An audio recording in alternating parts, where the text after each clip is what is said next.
제가 이제 간단하게 티칭을 하지 마세요, 코칭을 하세요 라는 말을 주위에 많이 말씀을 드려요.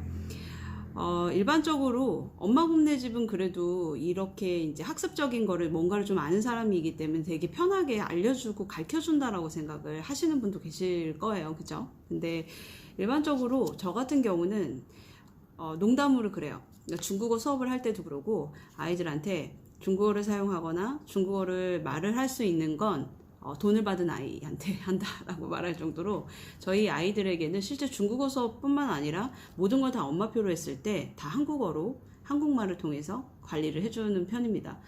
관리라는 건 뭐 그 해답을 보고 그 해답에 맞춰서 설명을 해주는 학습을 하는 편보다 그 단계에 맞는 학습을 아이에게 정확하게 하고 있는지에서 진도 결정에 대한 학습을 조금 더 포커스를 좀 더 맞춰서 학습을 시키는 편이고, 일반적으로는 그런 게 이제 멀리 봤을 때 솔직히 이게 되게 답답할 수 있거든요. 알려주고 싶잖아요. 그죠? 그리고 뭐 원리를 빨리 얘기해 줘가지고 아이가 더 잘했으면 좋겠잖아요. 빠르게 진행을 하고. 그리고 FM대로 아이가 풀지 못하면 그게 너무 답답하거든요. 근데 그렇게 생각하시면 보통은 그래서 어머님들이 많이 티칭을 하세요. 티칭을 하다 보면 문제는 아이와 싸우게 되고 아이에게 상처를 주게 되고 아이는 엄마가 싫어지고, 그러다 보면 이제 우리는 이건 아닌 것 같아, 우리 집은 엄마표는 정말 어울리지 않는다라는 얘기를 할 만큼 사이가 되게 안 좋아져요. 그렇기 때문에 저는 티칭을 하지 말고 코칭을 해라 라는 얘기를 많이 합니다. 코칭하면 솔직히 제가 이렇게 코칭이라는 말을 하기 때문에 어렵다라고 생각을 하잖아요. 그 단어가. 엄마표라는 거를 솔직히 말하면 엄마표가 뭐라고 생각하세요? 엄마가 뭔가의 자료를 준비해서 되게 예쁘게 뭔가 선생님처럼 막 이렇게 하는 걸 엄마표라고 생각을 하시는 분이 계세요. 솔직히 말하면 그렇게 하고 그걸 사진 찍어서 동영상을 찍어서 블로그에 올리고 유튜브에 올리고 그러시는 분들 되게 많거든요. 그러면 이제 그런 걸 보고 나면 그래, 나는 이렇게 못하니까 엄마표를 할 수가 없어, 난 그냥 학원을 보내고 난 그냥 뭐 이제 다른 뭐 기관을 통해서 학습을 해야지, 이렇게 생각을 해서 나는 못할 거야 라고 생각을 해요. 근데 제 생각엔 엄마표라는 건 엄마가 무언가를 함께 하는 건 다 엄마표라고 생각해요. 하물며 학원에서 숙제를 내주면 그 학원 숙제를 같이 앉아놓고 같이 푸는 것도 난 솔직히 엄마표라고 생각하거든요. 어려운 게 아니에요, 엄마표는. 그리고 제가 예전에 이제 자료 만드는 얘기를 하면서 말씀을 드렸던 걸 한번 찾아보시면 아시겠지만, 엄마표를 하려고 처음에는 아름답게 예쁘게 하려고 되게 노력을 많이 했고 준비도 많이 했어요. 근데 준비를 하면 할수록 아이에게 짜증을 내거나 기대치를 더 많이 뭔가를 요구하고 더 내놓으라고 아이에게 많이 얘기를 하게 되는 모습을 보게 되더라고요, 제가. 그렇기 때문에 엄마표는 이렇게 하면 안 되겠구나, 이건 장기전인데 정말 단타로 하기에만 좋은 거지 나에게는 이렇게 하면 장기전을 할 수 없다, 그러기엔 나에겐 2명의 아이가 있고 첫째를 하다 보면 둘째를 못하고 둘째를 하다 보면 첫째를 못하게 되니까 최대한 대충대충 한 엄마표를 해야 되겠구나. 그럼 대충대충 하려면 어떻게 해야 되지? 라고 생각해 봤더니 혼자서 해야 되는 거예요. 아이가 혼자서 할 수 있게 만들려면 어떻게 해야 되지?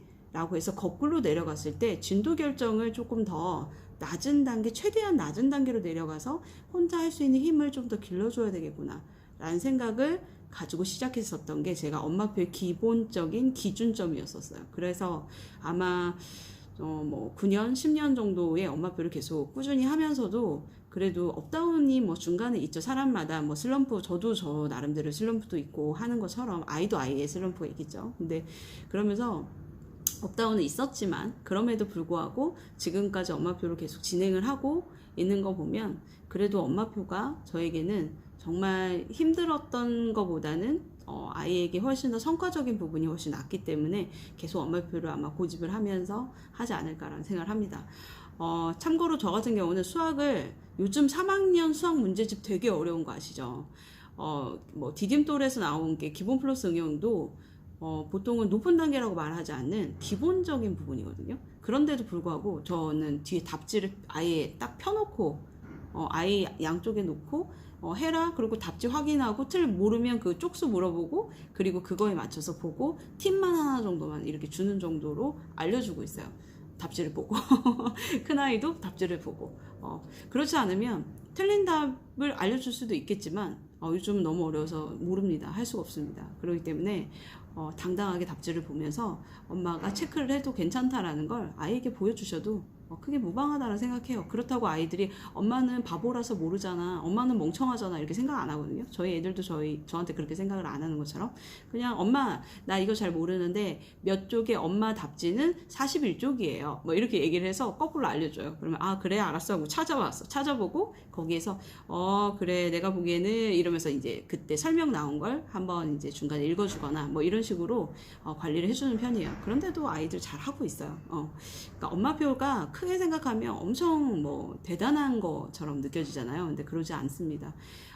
티칭하지 마시고 티칭을 하니까 엄마표가 힘든 거예요. 예, 그렇기 때문에 약간 코칭을 한다고 생각을 해서 관리를 해주시면 분명히 엄마표를 조금 더 장기전으로 하지 않을까라는 생각합니다. 엄마표의 장점은 정말 무궁무진하게 많아요. 그렇기 때문에 그걸 직접 한번 느끼시면 그 다음에는 힘들다고 하더라도 엄마표를 아마 고집하시면서 관리를 하지 않을까라는 생각을 합니다. 네, 오늘은 여기까지.